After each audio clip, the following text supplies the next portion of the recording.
As you can see, I'm lying down to give a talk. It's strange, it's not a stunt or a gimmick.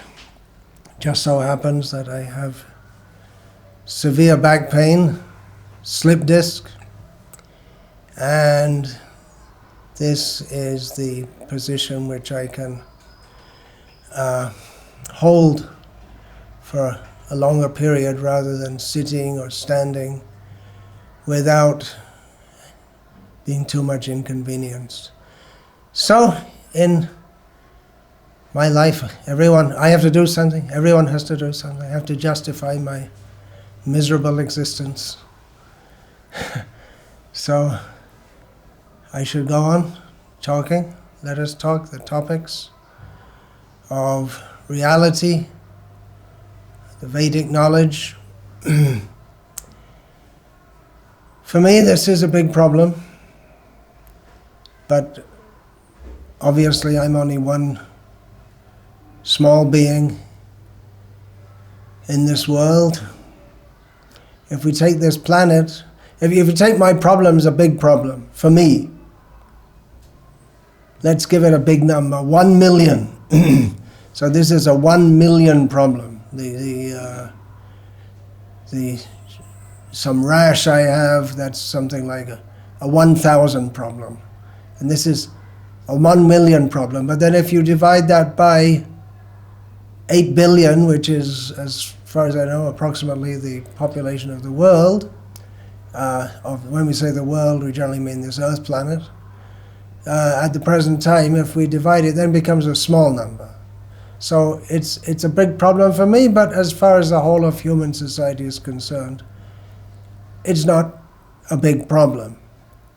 It's not going to come in the newspapers, Bhakti Vikasa Swami has a slip disc.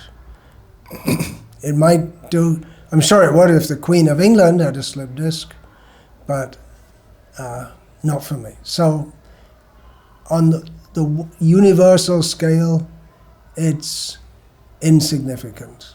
There are much bigger problems in the world. A major problem going on at the present time is this coronavirus pandemic, which has really turned the world upside down, almost literally.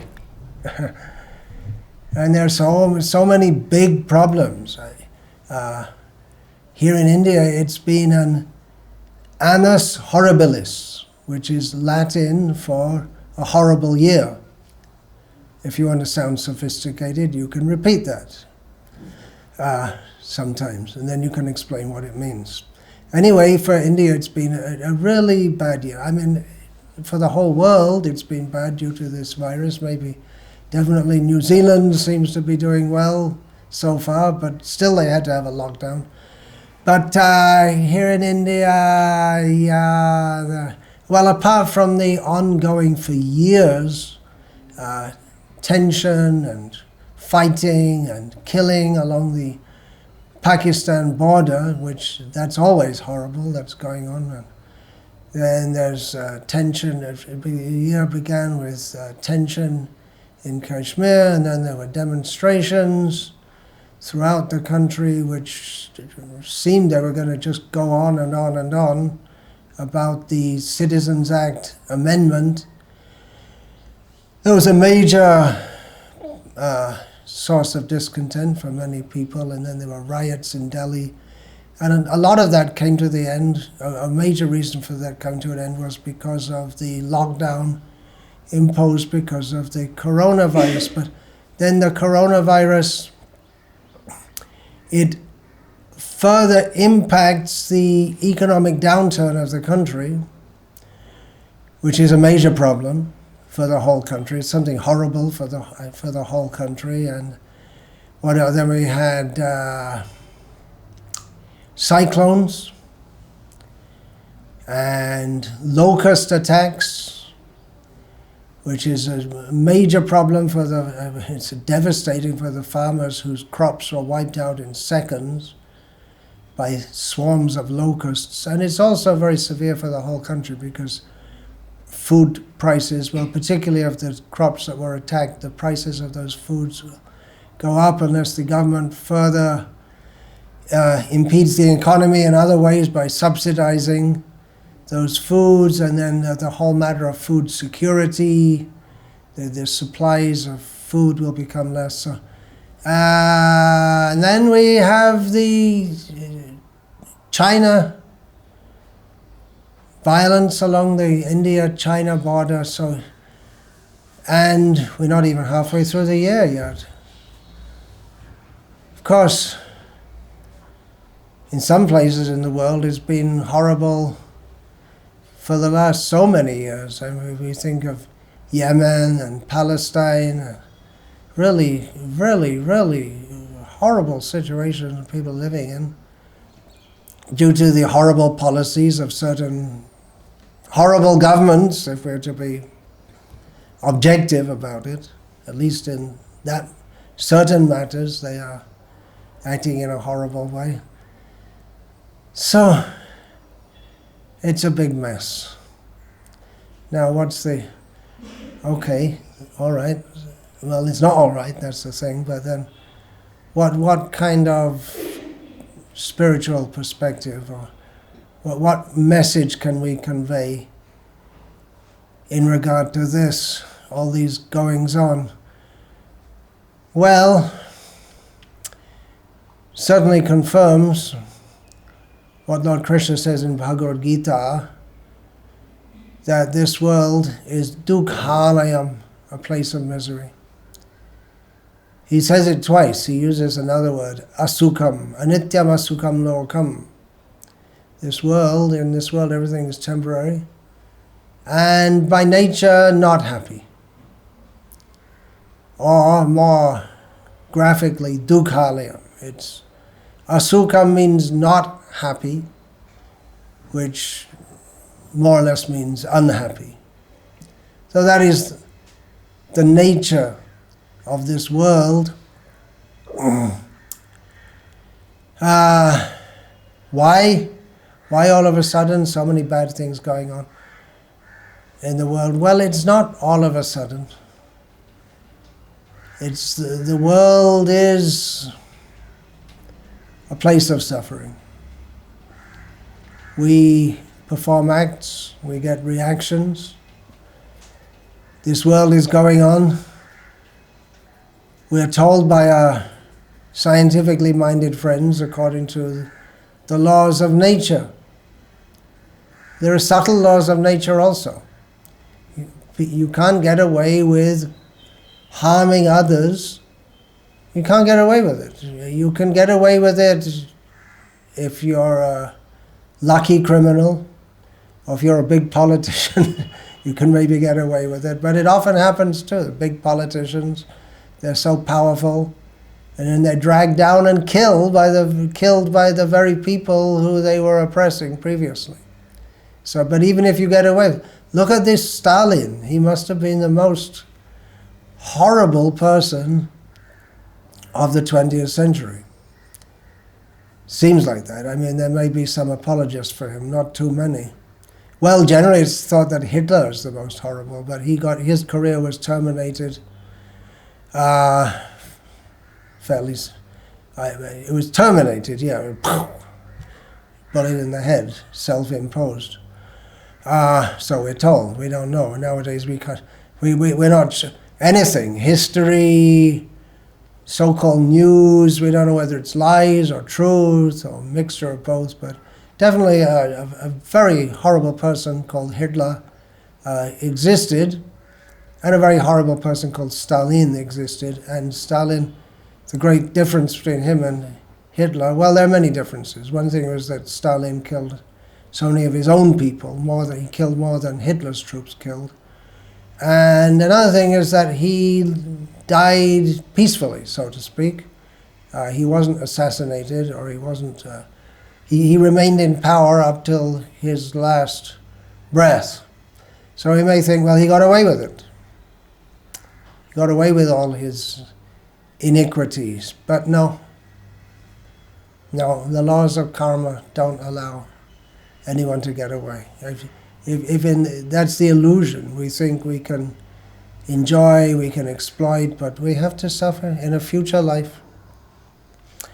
And sometimes when the karmic reactions of human society build up, there are big reactions on a wide scale. And that comes in the form of tsunamis, pandemics, wars. Well, we may say, well, wars, the Second World War was caused by Hitler. True. We can't, at least on the Western Front, was called by Tojo on the Eastern Front. We could say like that.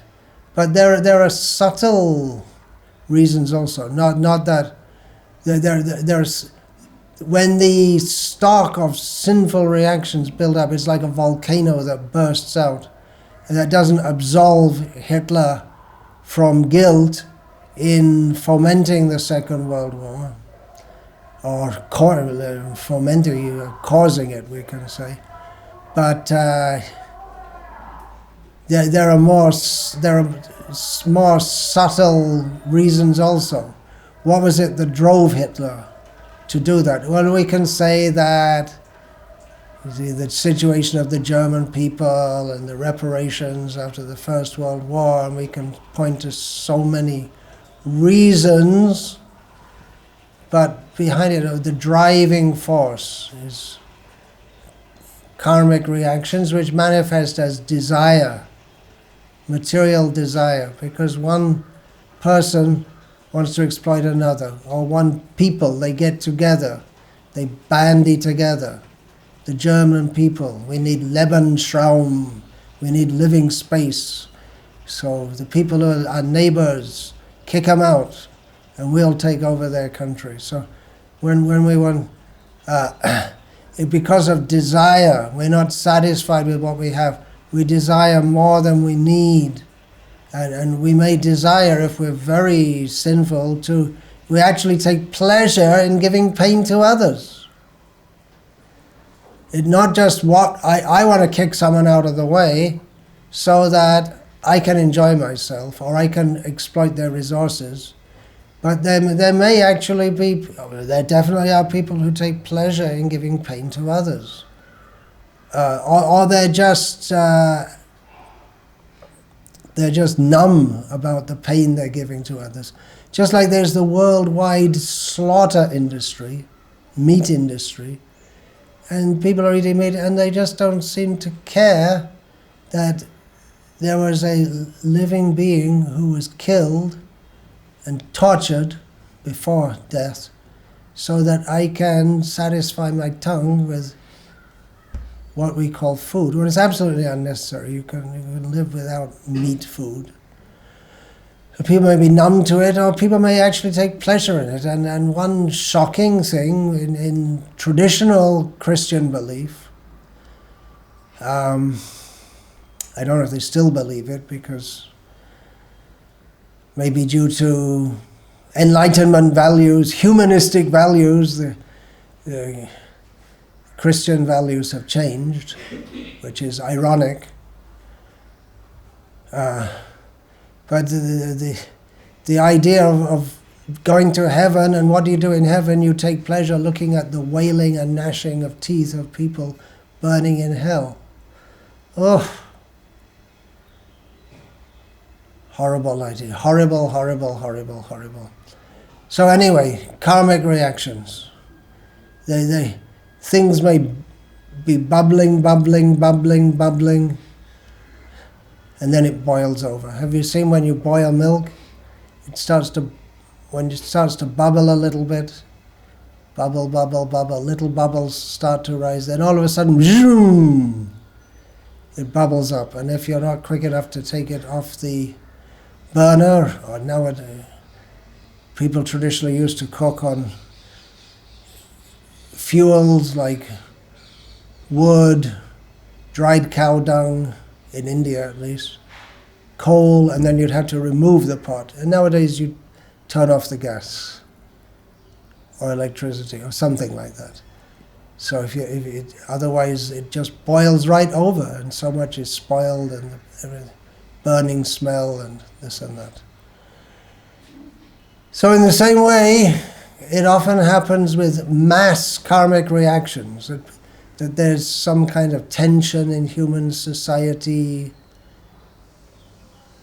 and then all of a sudden, boom. Now the pandemic that's come, that's not a direct result, as far as we can see, of tension in human society, as we can say in the Second World War. There was a tension between Germany on one hand and Britain on the other, and other countries. There was some tension, and then it boiled over when Hitler invaded Germany. He invaded Poland. So with the pandemic, it's not that it's been boiling over. It's tension, and it's kind of. But still, we can understand, because nothing happens by chance. It's a result of sinful activities, and it seems to be very much connected with meat eating. Originally, we heard that it was due to the first arose in China due to people eating bats, and people in the Western world were horrified. How can people eat bats? How can you eat a bat? They seem to think it's quite all right to eat a pig or a chicken or a cow, but there's something wrong with eating bats. Oh, what's the difference? It's you're killing some kind of creature to eat it. And somehow or other, just like when I was growing up in England, we used to think the French were really strange because they eat frogs' legs and snails. So and we think we're very sophisticated because we don't eat things like that. Or they in the Western world, they're so horrified at the Chinese, but because the Chinese eat dogs. So according to the Western idea, it's very bad to eat dogs. It's all right to eat cows. So, where's the logic here? So people don't know. Philosophy, we're talking philosophy here at a very light level. Well, it's heavy topics, but it's not going, very deep into all kinds of philosophical complexities and abstrusities, but who's interested in these things? The pandemic, people want it over so they can go back to their silly life of make-believe, of having a good time. So sometimes the karma boils up, and the whole human society is affected and is afflicted. And that's supposed to be some kind of lesson also. Punishment is meant to be some kind of lesson to make us think. What is going on? What are we doing? What are we doing in this world? That was prominent after the First World War and the Second World War. I mean, we who are alive at this time, with very few exceptions, we didn't live through those wars, and we don't know how traumatic it was to the whole human society, and then apart from the individuals involved who lived through it and survived it, how traumatic it was to the whole society. And then after the war is over, there are lots of questions people were asking. How is it that we can kill each other and take pleasure in killing each other, and why are we so heartless? And then there was a very big movement in America, which went all over the world, because after the war, what happens? You lost so many weapons and tanks and bombs and missiles. So you have to get ready for the next war. You have to rearm. Rearmament is required. Immediately after the Second World War, the Western powers were thinking, okay, we defeated Germany. The Soviets say they defeated Germany, and actually they were the first ones to Berlin, for all we may say. But immediately the Western powers recognized, well, we took the help of the Soviet Union to defeat the Nazis, but we didn't like the fascist Nazis, but we don't like the communists either. So we have to rearm. We have to build up our armies again, and not just in human power, but in weaponry, and get more and more sophisticated weaponry. So from America came a movement called the Moral Rearmament Movement, MRA, with the idea that what we really need to do is to become more moral. What is this? Fighting wars? Don't do that. Why do we need to fight? It was a very good idea, you could say. And of course, religious people around the world. Moral rearmament was basically coming from Christians, but it wasn't restricted to Christians. And among the Christians who were dominating the world, having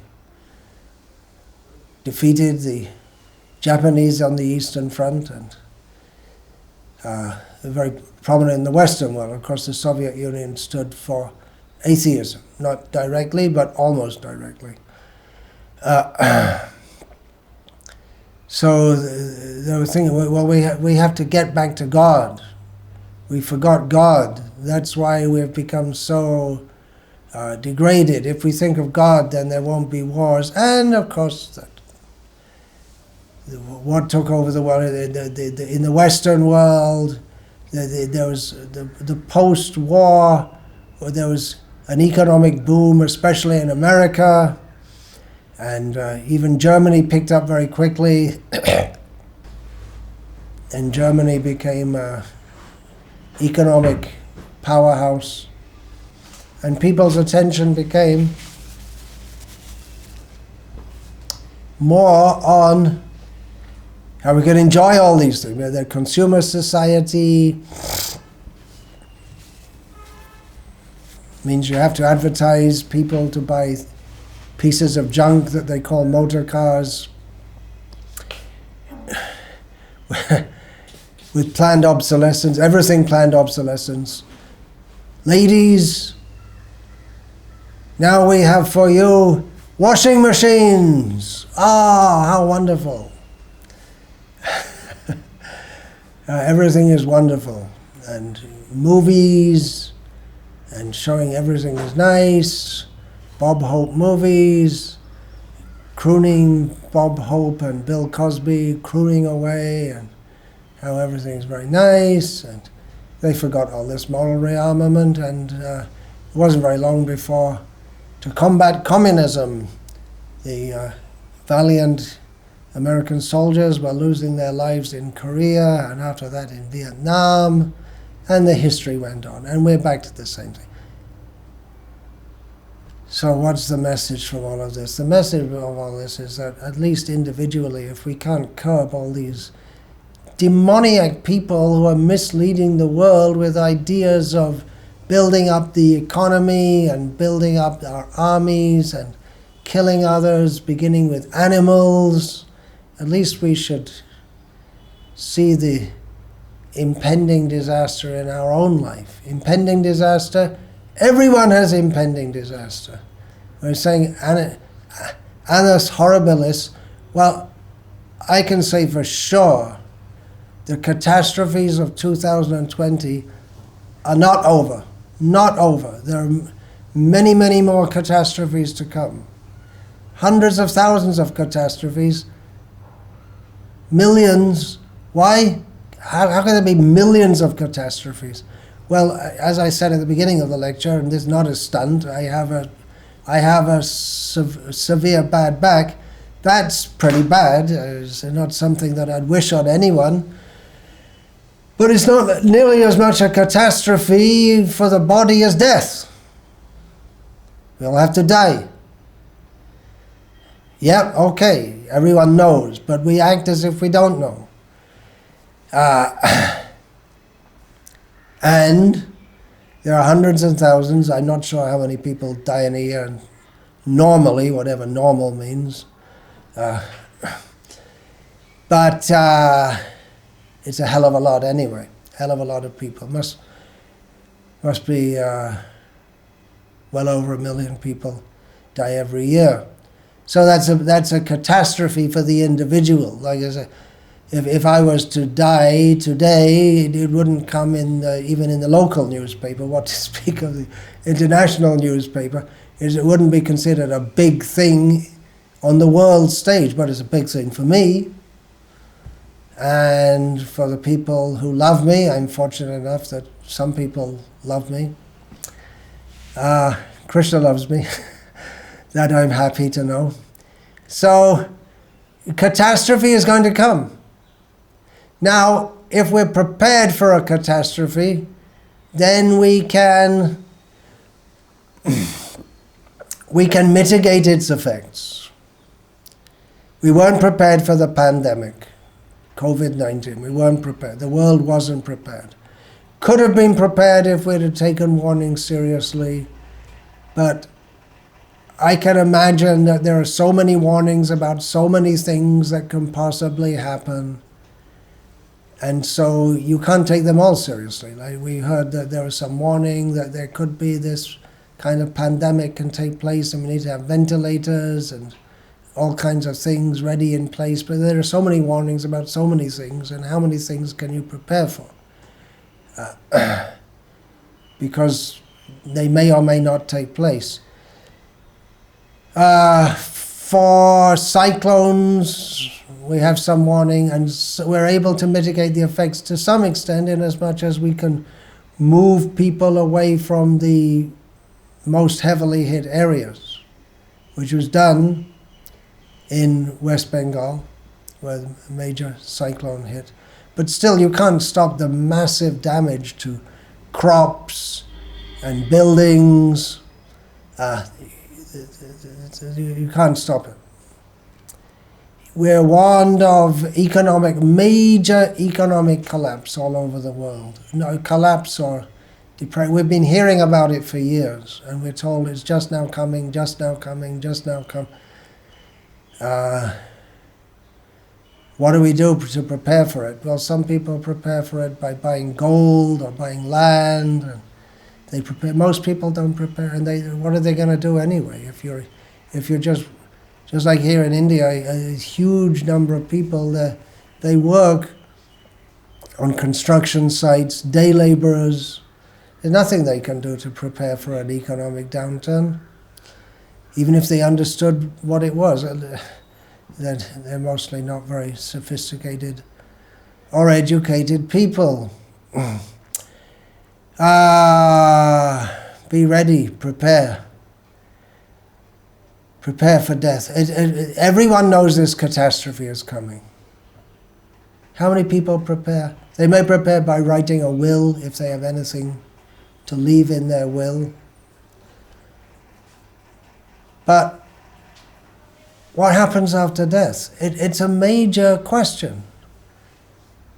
Now, we can just brush it off by saying, well, anyway, we learn in school that we're just chemicals, because after all, there was a big bang, and then everything settled into place, and then it all bubbled up for some time, and then there was an ocean formed, and then some fish formed somehow or other. And then some of them jumped onto the land and became lizards, and some of them stood up and became monkeys, and then some of them became humans. And so, anyway, we're just all chemicals. That's not exactly in that sarcastic way that I just presented it. That's what's presented in the schools, that all children in many countries of the world are forced to go to school to be indoctrinated in this nonsense that we are simply chemicals. And so what do we care? What do we care? Because it's just a bunch of chemicals, and when we die, then the body's dead, finished. Or so we don't think there's anything to prepare for. Although we fear death, illogically, if we think we're just chemicals, we fear death. Or we may say, well, we may believe in religion, I'm a Christian, I'm saved. And then we think that we can just go on doing all sinful activities, and anyway, just because I say I'm a Christian, I believe in Jesus. You just have to say that.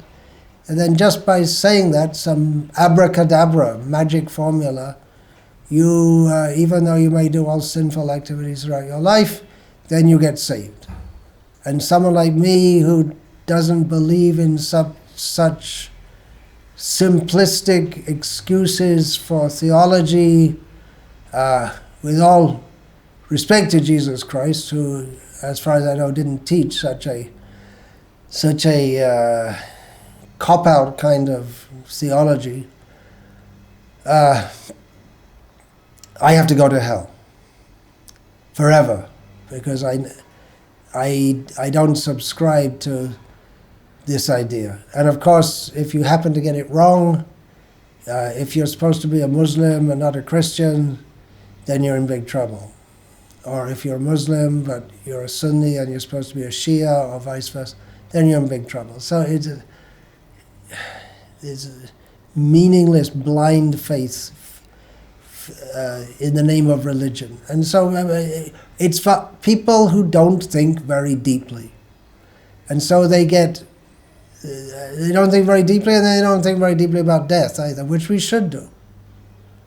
Because there's tremendous evidence, and it makes sense also, that reincarnation is a fact. It's not just by saying, I believe in Jesus, and then all of a sudden, when you die, you grow a couple of wings and fly up in the sky, and then you enjoy looking down at all the people burning in hell, which might be your friends and relatives. It's not so easy. One has to become purified to enter the kingdom of God. That means free from all sinful activities and reactions and even desires. And it may take quite some time, quite some lifetimes. And you can't just get away with exploiting, killing. The whole civilization is a killing civilization. Pandemic is killing humans, killing animals, and when humans are also killing humans, and humans are killing animals. You just can't get away with it. Think about it. What's going to happen? Why we're so busy with what am I doing in my life now? What happens after death? Why don't we think about that? It's a major catastrophe. We should prepare for it. How do we prepare for it? First of all, we should know that there is something we can do about it. If we think, well, there's a tsunami coming, nothing I can do about it. So lie on the beach and get drowned. Well, you can do something. You can run like hell. Well, there's a cyclone coming. We're going to be right in the epicenter is going to pass over it. Actually, if it's an epicenter, the epicenter is very peaceful. I've been in that. But then then again, the heavy storm comes. So you can move away or go to a shelter which is on high land and which is solidly built. It won't get washed away like a mud house. I know from living in the villages in Bangladesh what cyclones are and how people react to that and how they suffer and how you can mitigate the effects to some extent, and how you can pick up afterwards to some extent. So the point is, if we're prepared, then we can mitigate the worst effects. So this whole Vedic culture, of which I am fortunate to be accepted into, is meant for punarjanma jayaya, conquering over the repetition of birth and death, which goes on. Punarapi jananam, punarapi maranam. Again and again there is birth, again and again there is death. But if we prepare for that, how do we prepare? Well, our whole life should be a preparation for that, because everything we do in this life prepares our next life. And particularly, what happens at death is that everything we've done in life, we remember everything in a flash. And then yang vapi smran bhavam tyajanteva kalevaram tam tame vaiti kauntaya sada tad bhava bhavitaha. Lord Krishna tells Arjuna in Bhagavad Gita that what we think of at the time of death determines our next life. So the whole life is going to be a preparation for the next life. And the best next life is not to be born again in this material world. That means to go to the kingdom of God, to the spiritual world, where there is no exploitation, where there is no sin.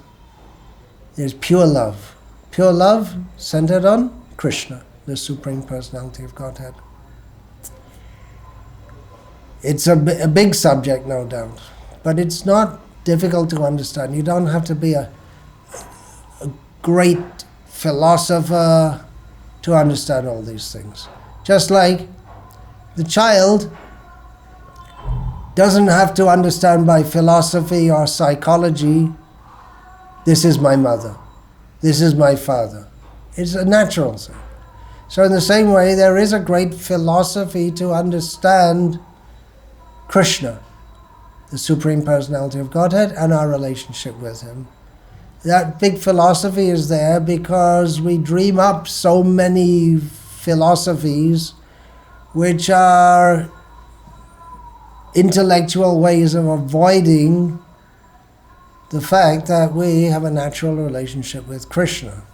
Just like someone can dream up a philosophy of why it's good to kill others.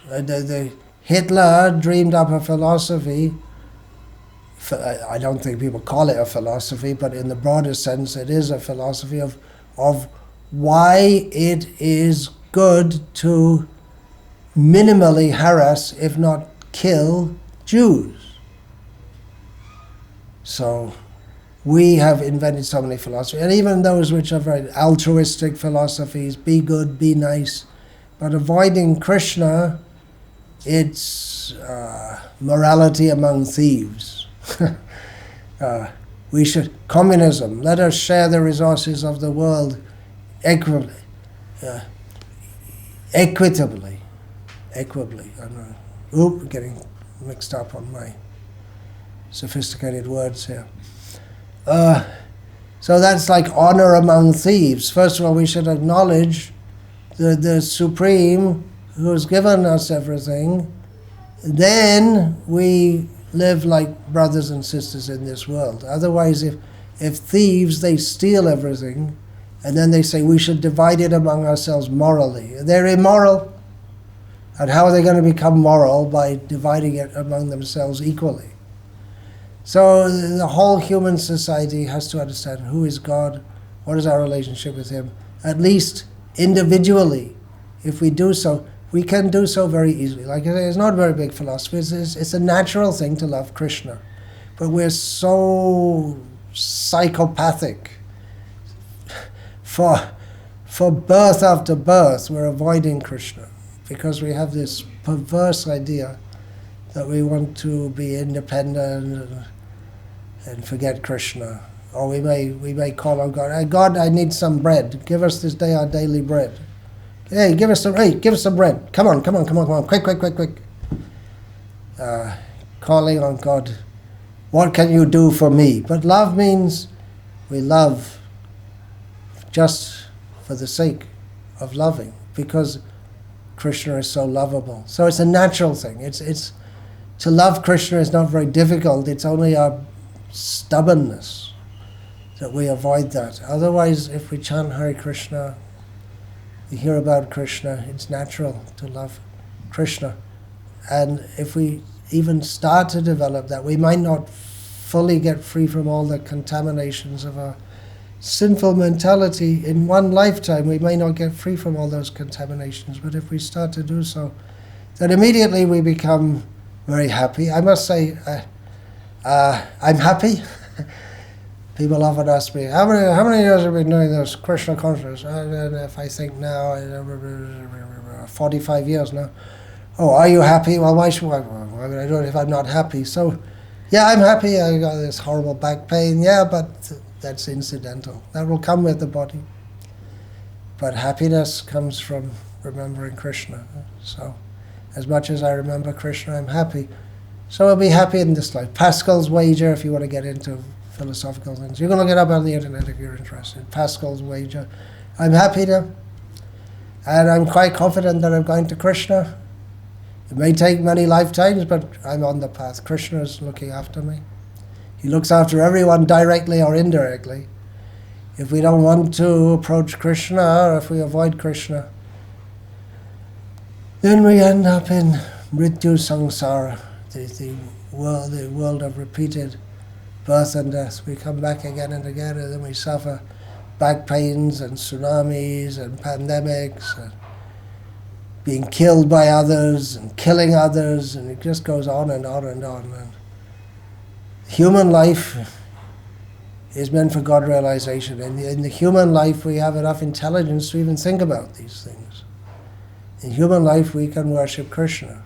So the biggest catastrophe is if we pass through life without trying to understand who we are and what is our relationship with Krishna, and try to become purified and get free from this cycle of birth and death. Otherwise, we go back into the lower species of life, animals, birds, insects, snakes, trees, bugs. Okay. It just goes on and on and on. That's the real catastrophe. Much bigger catastrophe than any pandemic or economic collapse is that we're forgetting Krishna. We're wasting our human form of life. So I did my duty. I said something. I should go on speaking. Bad back, no bad back, whatever, as far as possible, because I'm fortunate enough to have this knowledge, and we should do what we can to share it with others. And yeah, among devotees of Krishna also, it's not that everything's perfect. So there may be so many discrepancies, but still the fact is that Krishna is our supreme, loving friend, and we have our eternal relationship with Krishna. And anything that we do which diverts ourselves from reviving our loving relationship with Krishna, that is a catastrophe. So even if the pandemic clears up today, and China and India, they all come together and shake hands and say, let's be friends. And Russia and America and so many countries, North Korea, South Korea, let's all be friends. Even if they close down all the slaughterhouses, that would be great. Unlikely. All these things I'm saying are unlikely. There are no more cyclones. But still, if we forget Krishna,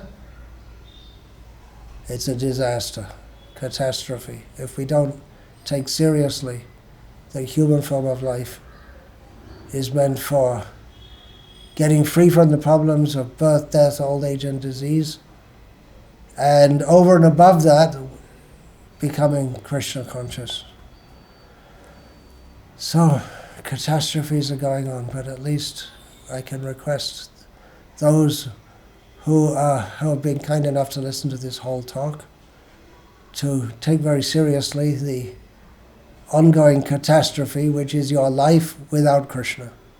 And if you are chanting Hare Krishna, great! Go on doing it. Save yourself from this catastrophe. And also do what you can to try to help others be free from this. So much suffering, so much suffering. We don't even see it, we're oblivious. So much suffering in this world. We have to do whatever we can to try to help people come out of that, which is possible ultimately only by Krishna consciousness. We can build hospitals, we can feed hungry people, but these are temporary measures. It's like someone has their arm cut off and you bring a Band-Aid, a little plaster.